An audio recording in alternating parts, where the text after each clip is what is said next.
Hidden Treasures by Harry A. Lewis. Section 8. John Wannamaker. In the summer of 1838, John Wannamaker was born in Philadelphia. His father was a brickmaker, and while out of school mornings, nights, and Saturdays, the boy John was engaged in turning bricks which were laid in the sun to dry. Thus early those habits of industry were instilled into the lad, who by his own diligence was destined to one day become the merchant prince of Philadelphia.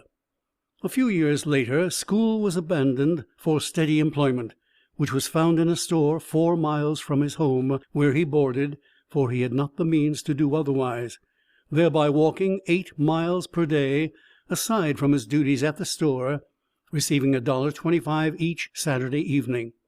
Think of it, working hard all the week, walking 4 miles night and morning, in all 48 miles per week, and receiving only $1.25 salary for the entire week's work. Afterward he was employed in a law office, and still later we find him in a clothing store at a salary of $1.50 per week. Here he seemed to find the calling which suited his taste, and he cultivated a pleasing disposition. People liked to trade with the young clerk. Of course, this faculty, coupled with energy, would soon bring recognition, and it was not long before he was called to responsible positions.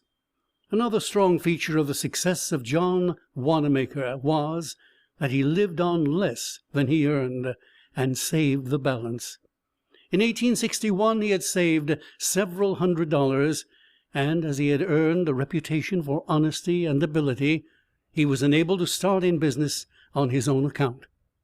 This firm of Wannamaker and Brown was situated at the corner of 6th and Market Streets. Mr. Wannamaker kept the books. The firm hired no superfluous help.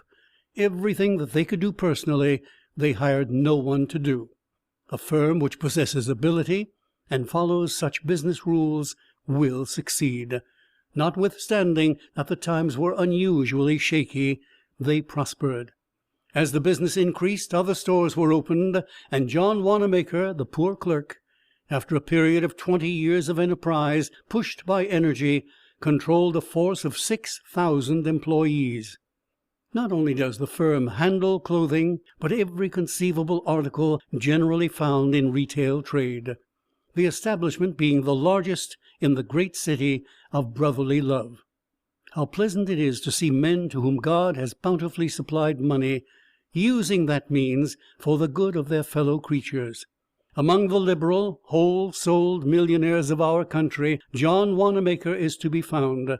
Although carrying on an immense business, he has found time to establish Sunday schools, solicit money for the Young Men's Christian Association, and has contributed to these personally over $100,000.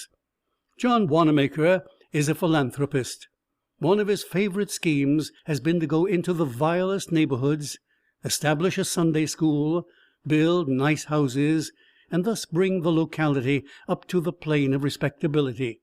He was looked to for aid when the centennial was projected, and it is needless to say that it was not found wanting. The secret of his great success is his indefatigable industry and a thorough mastery of his business.